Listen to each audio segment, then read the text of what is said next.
गठबंधन में बहुत ही कंफ्यूजन है और मैं जैसे कहती हूँ confusion with a capital C है। जो 400 पार की बात प्रधानमंत्री कर रहे थे, भाजपा के नेता कर रहे थे, वो नीचे जाके 240 पे टिक गया। मतलब मेजॉरिटी फिगर भी नहीं थी। और उसमें मेन कारण था कि यूपी में जो हुआ, जो कहते हैं ना यूपी के दो लड़के, जी। अखिलेश यादव और राहुल गांधी, इनके बीच में जो तालमेल था वो बहुत इंटरेस्टिंग था। जब अखिलेश यादव से मेरी बात हुई तो उन्होंने जब कहा कि इस इंडिया गठबंधन को स्ट्रेंथन करना है, कमजोर नहीं करना है इसको, जैसे कहा कि फेड अवे नहीं होने देना है। अगर हमें सच में लड़ाई लड़नी है भाजपा से आगे जाके, एक ऑल्टरनेटिव पेश करना है, तो उन्होंने काफी स्ट्रांगली ये कहा था। और जी। उन्होंने ये भी कहा कि कांग्रेस के लोग जो सोचते हैं कि पहले हम रिवाइव करेंगे बाद में भाजपा से लड़ेंगे, जी। उन्होंने कहा कि भैया आप रिवाइव करना शुरू करो तो आप लड़ना शुरू करो, और जीतना शुरू करो तो रिवाइव करना शुरू हो ही जाएगा। नीरजा जी, आपका मैंने लेख पढ़ा इस हफ्ते कि अ, ये जो सवाल उठ रहा है खास करके दिल्ली विधानसभा चुनाव में, जो आम आदमी पार्टी की हार हुई या कांग्रेस की हार हुई, लोकसभा चुनाव के बाद जितने भी विधानसभा चुनाव हुए हैं, तो हम अगर झारखंड और जम्मू कश्मीर को छोड़ दे तो हर जगह भारतीय जनता पार्टी की जीत हुई है। तो इंडिया गठबंधन की दलील ये रही है कि हमारा जो गठबंधन था वो नेशनल लेवल का था, रीजनल गठबंधन नहीं है। तो अब जबकि अभी चुनाव भी दूर है, बिहार में चुनाव साल के आखिर में, अगले साल कुछ और राज्यों में चुनाव है, तो अब क्या ये गठबंधन को हम राइट ऑफ कर दें या इसमें अभी भी कोई जान बची है? देखिए, राइट ऑफ करना तो इतना आसान नहीं है, लेकिन गठबंधन में बहुत ही कंफ्यूजन है। और मैं जैसे कहती हूँ confusion with a capital C है इस समय, कि आपस में लड़ेंगे कि आपस में साथ खड़े होंगे। उसमें क्या है कि जब ये फॉर्म हुआ जून 2023 में, नीतीश जी। कुमार, आपको याद है बिहार में मीटिंग हुई थी, जी। नीतीश कुमार का इनिशिएटिव था। उसके बाद तो 2024 के शुरू में नीतीश कुमार छोड़ के ही चले गए। वो बहुत भारी झटका था। भारी झटका होने के बावजूद भी इन्होंने, इंडिया ग्रुप ने मिलके जब जहां जहां लड़े, हर जगह नहीं लड़ पाए पर मोटा मोटा हर जगह लड़े, तो एक धक्का तो पहुंचाया भाजपा और एनडीओ को। क्योंकि जो 400 पार की बात प्रधानमंत्री कर रहे थे, भाजपा के नेता कर रहे थे, वो नीचे जाके 240 पे टिक गया। मतलब मेजॉरिटी फिगर भी नहीं थी। और उसमें मेन कारण था कि यूपी में जो हुआ, जो कहते हैं ना यूपी के दो लड़के, जी। अखिलेश यादव और राहुल गांधी, इनके बीच में जो तालमेल था वो बहुत इंटरेस्टिंग था। क्योंकि मैं 2 बार यूपी गई थी लोकसभा चुनाव के दौरान, और मैंने ये ग्राउंड लेवल पे देखा। तो उन्होंने 62 सीटें जो भाजपा की आई थी 2019 में, उसको लाके 33 पे खड़ा कर दिया। जी। ये बहुत सवाल उठ गए पूरे आरएसएस भाजपा परिवार में कि क्यों हुआ, कैसे हुआ, आरएसएस का क्या हाथ था, योगी आदित्यनाथ का क्या हाथ था इस हार में। माना जा रहा था जो सेटबैक था, हार नहीं थी, हाँ सेटबैक था, क्योंकि एनडीए के पार्टनर्स के साथ उन्होंने मिलके सरकार तो बनाई।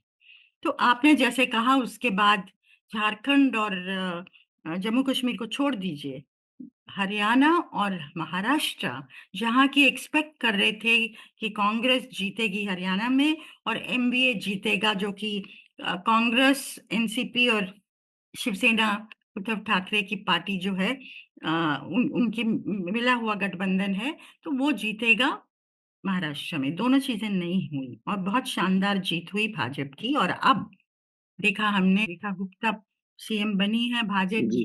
दिल्ली में, 27 साल के बाद भाजपा वापसी कर रही है दिल्ली में। तो जी। ये जो हमने देखा है 1.5 साल का दौर, उसमें जी। इंडिया के जो लोग हैं, इंडिया की जो पार्टियां हैं, वो ये कहती हैं कि लोकसभा इलेक्शन में हम इकट्ठे होंगे, लेकिन विधानसभा में इकट्ठे नहीं होंगे। कई ये मान के चलती हैं दूर अलग अलग दिशा में, क्योंकि उनके जो इंटरेस्ट हैं स्टेट्स में टकराते हैं। जी।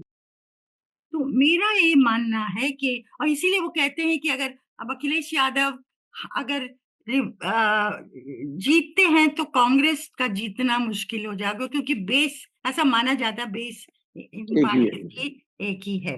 पर मुझे लगता है, जो मैंने लिखा भी है, कि ये आधा सत्य है, अर्ध सत्य है, क्योंकि जी कई जगह ये सही है कि इंटरेस्ट कोलाइड करते हैं, क्लैश करते हैं, लेकिन ये भी सत्य है कि इन पार्टियों ने भाजपा का बेस में सेंध लगाना ये पूरी तरह से नहीं कर पाए हैं।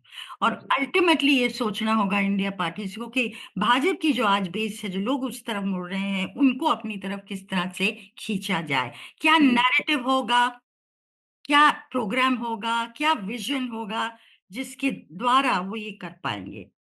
जी आपने जैसा लिखा है नीरजा जी कि अखिलेश यादव ने इस दिल्ली के चुनाव की हार के बाद ये कहा कि हम यूपी में ये अलायंस जिंदा है कांग्रेस और समाजवादी पार्टी का, और जैसा कि आपने लिखा भी है कि ये जो अलायंस है इसमें झारखंड में कोई दिक्कत नहीं है कांग्रेस और जेएमएम के, या आरजेडी और कांग्रेस के अलायंस में कोई दिक्कत नहीं होना चाहिए, ऐसा हमें लगता है बिहार में।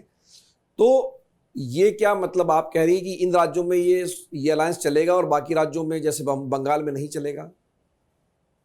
देखिए, उससे क्या होता है, हो सकता है ये सही यथार्थ स्थिति तो आज की तो यही है ना।